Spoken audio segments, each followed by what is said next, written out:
singing low while I pop a bottle off of your chain swinging, clang clang, and it costs a lot. Bitch, I'm always at the guala, yeah, and you are not badass beat. Keep on going till you hit the spot. Whoa, I'm a big bag hunter with the bow.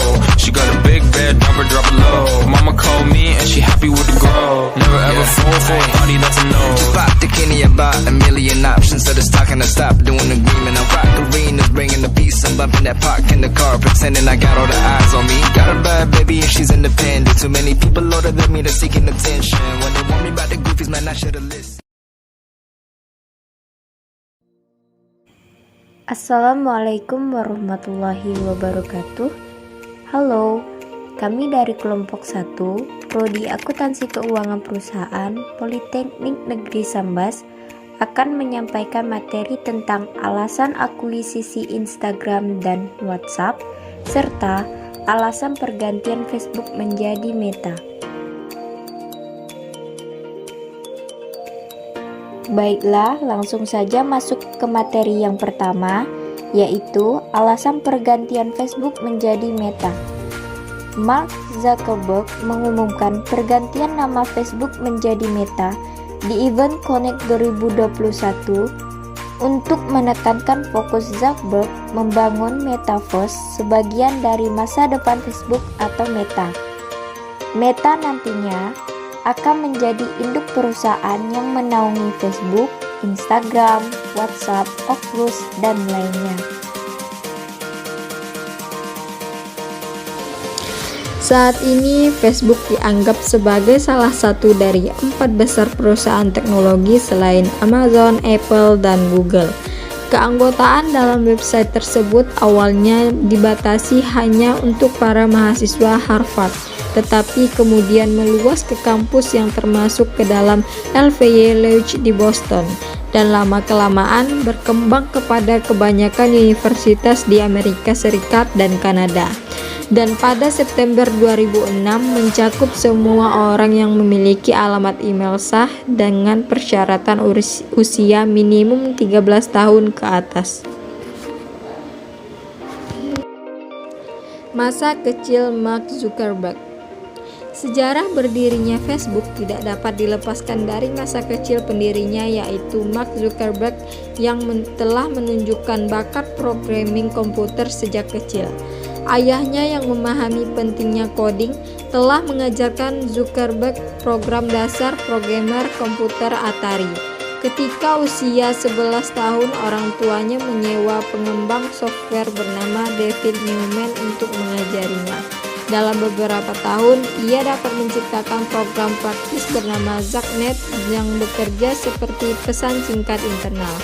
Ketika sedang belajar di Phillips Exeter Academy, ia menciptakan Synapse, bagian dari software yang mempelajari selera musik penggunanya melalui kecerdasan buatan dan kebiasaan mendengar musik, sehingga membuat AOL dan Microsoft menawarinya posisi di perusahaan mereka. Tetapi Zuckerberg menolaknya dan memilih meneruskan sekolah di Harvard. Perkembangan FastMask. Sejarah perkembangan berawal dari sejarah FastMask sebagai pendahulunya yang dibuka pada tahun 2003. Dikembangkan oleh Mark Zuckerberg yang merancang software untuk website FastMask ketika berada di tahun kedua universitas.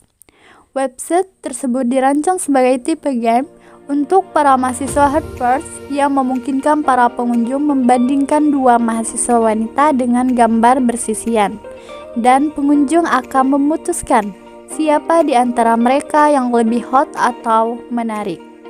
FastMask menggunakan foto yang dikompilasi dari Facebook.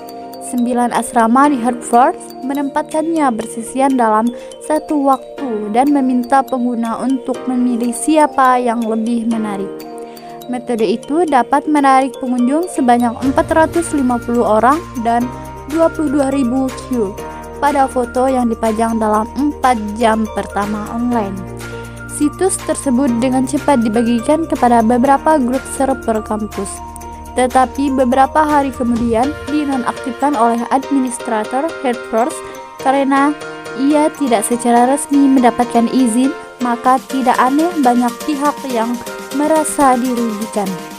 Facebook adalah direktori siswa yang memuat foto dan informasi dasar. Pada masa itu, tidak ada database siswa yang online, melainkan hanya berupa berkas cetak dan direktori online pribadi. Zuckerberg menghadapi ancaman pengusiran dan dituding dengan penerobosan keamanan, pelanggaran hak cipta, dan melanggar privasi individu. Tuduhan tersebut pada akhirnya dibatalkan oleh Dewan Administrasi Harvard, dan Zuckerberg menghabiskan proyek utamanya di semester tersebut dengan menciptakan alat studi sosial sebelum ujian akhir sejarah seni.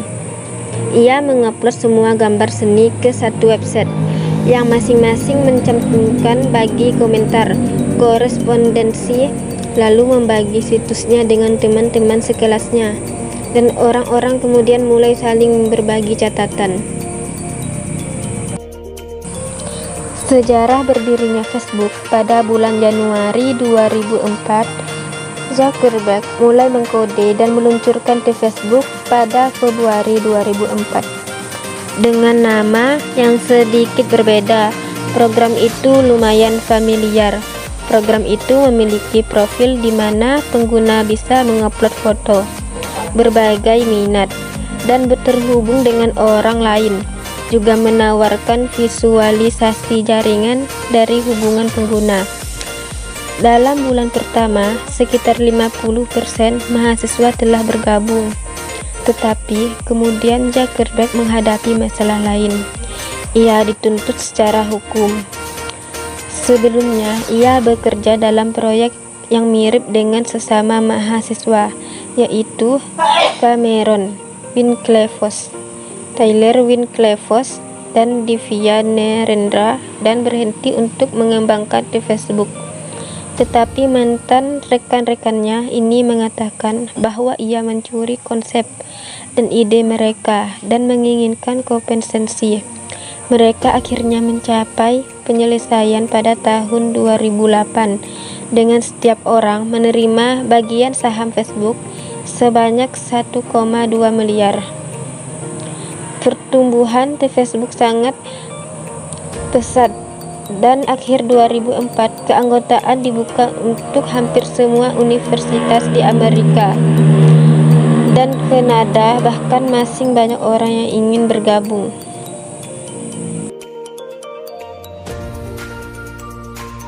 Pada bulan Juni 2004, operasional perusahaan dipindahkan ke Palo Alto, California, dan mengamankan beberapa investasi penting. Rekan pendiri PayPal, Peter Thiel, kemudian bergabung dengan dewan perusahaan dan membawa dana $500.000. Pada bulan Mei 2005, The Facebook menerima lebih banyak dana. Kali ini, investasi sebesar $12,7 juta dari Accel dan $1 juta dari dana pribadi pengusaha kapitalis Jim Breyer. Pada bulan Agustus, kata "the" dihilangkan dan perusahaan secara resmi bernama Facebook dengan biaya domain sebesar $200.000. Pada bulan berikutnya, siswa sekolah menengah atas diterima bergabung bersama dengan para karyawan di Microsoft dan Apple sehingga perusahaan siap untuk bergerak dengan student base.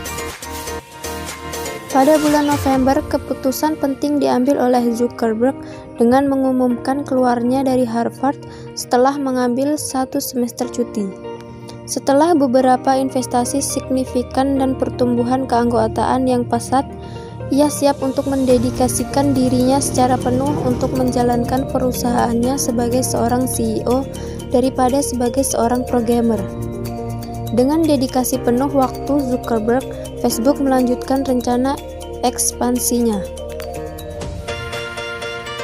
Pada bulan Desember, Universitas Australia dan New Zealand juga bergabung bersama sekolah menengah atas dari Meksiko, Inggris, dan Irlandia.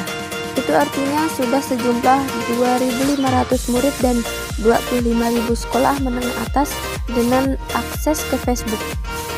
Ketahui jika mengenai sejarah radio, sejarah televisi di Indonesia, sejarah Microsoft Word, dan sejarah berdirinya Al-Azhar Mesir.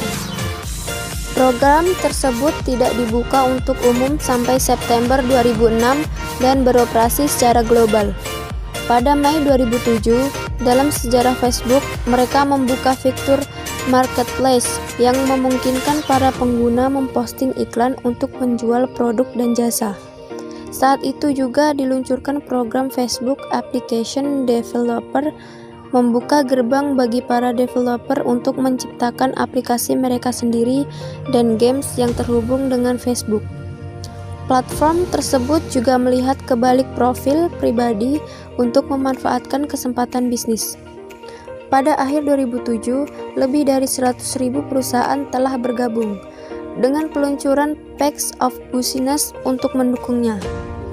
Mereka kemudian mulai membuat rencana untuk membangun iklan dan pemasukan untuk membuat periklanan di platform mudah diakses bahkan oleh bisnis yang paling kecil sekalipun. Apa alasan sesungguhnya yang membuat Facebook mengakuisisi Instagram? Inilah kira-kira alasan itu. Yang pertama, user. Saat ini, Instagram punya lebih dari 30 juta pengguna dan terus bertambah sejak versi Android dirilis. Potensi ini tetap dihitung Facebook meski sudah memiliki 850 juta pengguna. Kedua, mobile. Facebook memiliki basis pengguna mobile besar. Aplikasi Instagram yang berkutat di mobile dianggap sejalan, apalagi kemudahan Instagram mengedit dan mengupload foto atau mobile uploading lebih detail dibanding Facebook. 3. Data. 30 juta pengguna Instagram telah mengupload lebih dari 100 juta foto yang diantaranya berisi geotagging dan personal. Data itu dibutuhkan Facebook untuk menjaring pengiklan. 4. Persaingan ketat Facebook dengan Google dan Twitter. Facebook butuh banyak peluru untuk bersaing dengan Google dan Twitter. Twitter menjadi pesaing kuat Facebook di bisnis jejaring sosial meski hanya mengandalkan teks, tapi basis pemakai Twitter sangat kuat. Apalagi kini banyak Facebooker yang lebih suka nge-tweet. Adapun Google dengan segala produknya, dari mesin pencari, Gmail, Google Plus, dan memiliki dana tak terbatas, apalagi belakangan Google juga agresif menggerilya Instagram.